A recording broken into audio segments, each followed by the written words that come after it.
안녕하세요. 여행가락 차차차 노세노세 젊어서 노세 유리아입니다. 새해 첫날이 아직도 엊그제 같은데 벌써 7월이에요. 7월은 원래 장마가 끝나고 폭염이 찾아오는 시기죠. 올해 7월은 이상하게 비가 거의 오지 않고 벌써부터 엄청나게 더운데요. 이런 날씨에도 꽃이 피고 있습니다. 수국은 이미 졌고 능소화는 지금 딱 예쁠 때고 이제 연꽃이 피어날 차례예요. 서울 근교에서 연꽃으로 가장 유명한 곳은 경기도 양평의 세미원입니다. 다른 때가 아닌 꼭 7월에 세미원으로 가야 하는 이유는 세미원 연꽃이 7월 중순부터 7월 말 사이에 절정에 이르기 때문이에요. 그럼 제가 7월 초에 미리 다녀온 세미원은 어떤 모습인지 지금부터 영상으로 만나보시죠. 세미원의 위치는 경기도 양평군 안에서도 서울과 꽤 가까운 편입니다. 서울시의 동쪽 끝인 잠실에서 세미원까지 차로 25km만 더 가면 되거든요. 차가 없어도 지하철과 버스로 갈 수 있어서 교통이 나쁘지 않아요. 그런데 경의중앙선을 이용하면 세미원까지 좀 걸어야 합니다.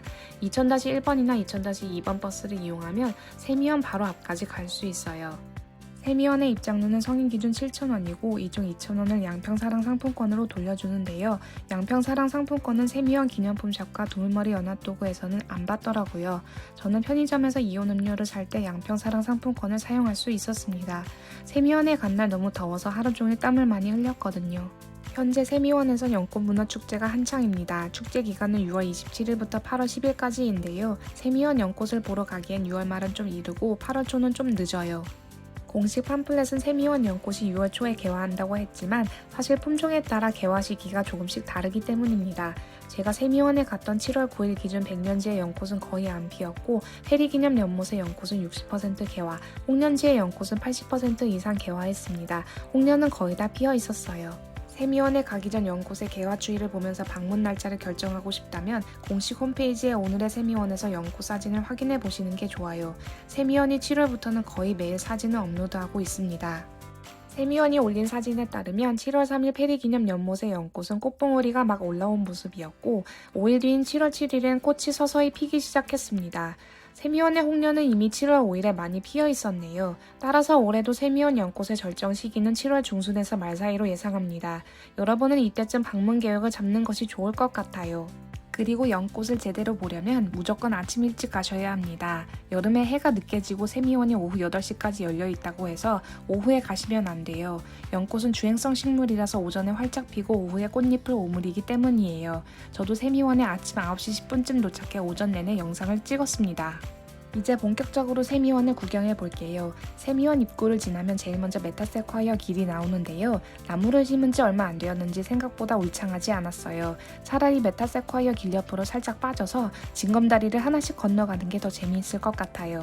저는 장독대 분수를 지나 페리기념 연못부터 연꽃박물관까지 세미원을 한 바퀴 돌면서 구경했습니다. 먼저 페리기념 연못은 연꽃 연구가인 페리 슬로컨 박사를 기념해 만든 곳이라고 합니다.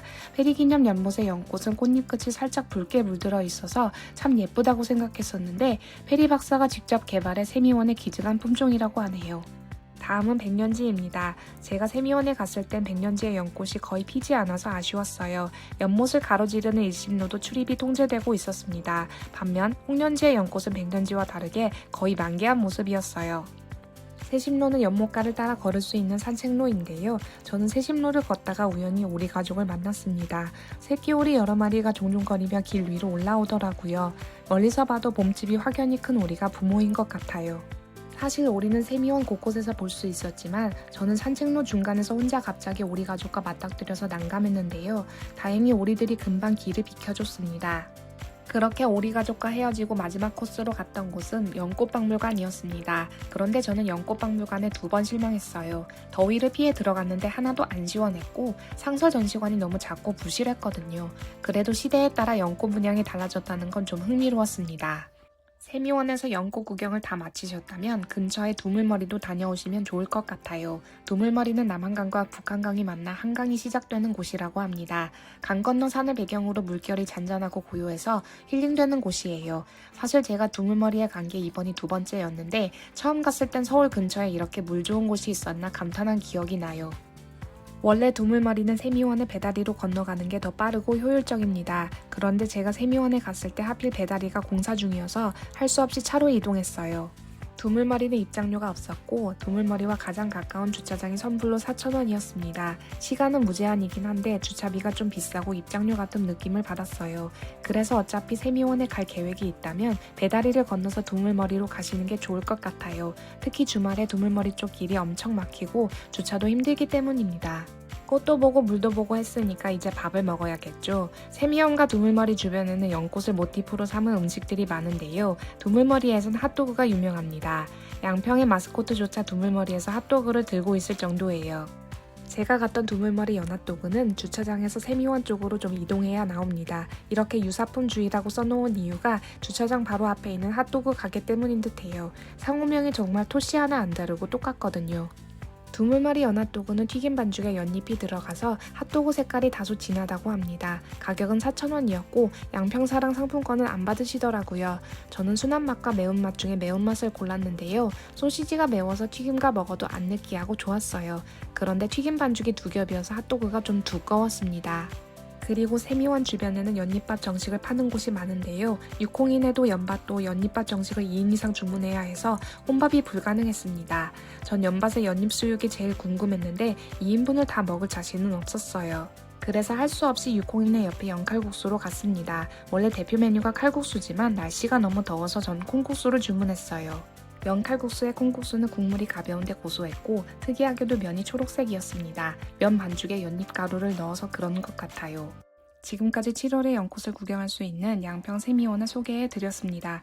올해는 장마가 유독 짧고 이른 폭염이 와서 연꽃이 빨리 질 수 있으니까 되도록 8월이 되기 전에 다녀오시는 게 좋아요. 세미원의 홍련은 이미 더위 때문에 꽃잎이 말라가고 있었거든요. 꽃 구경은 진짜 타이밍을 잘 맞춰야 하는 것 같아요. 그래서 같은 여름이지만 6월도 아니고 8월도 아닌 7월에 가볼 만한 국내 여행지로 경기도 양평의 세미원을 추천합니다. 여러분도 세미원에서 연꽃 속 여름을 느껴보세요. 이상 노세노세 젊어서 노세 유리아였습니다.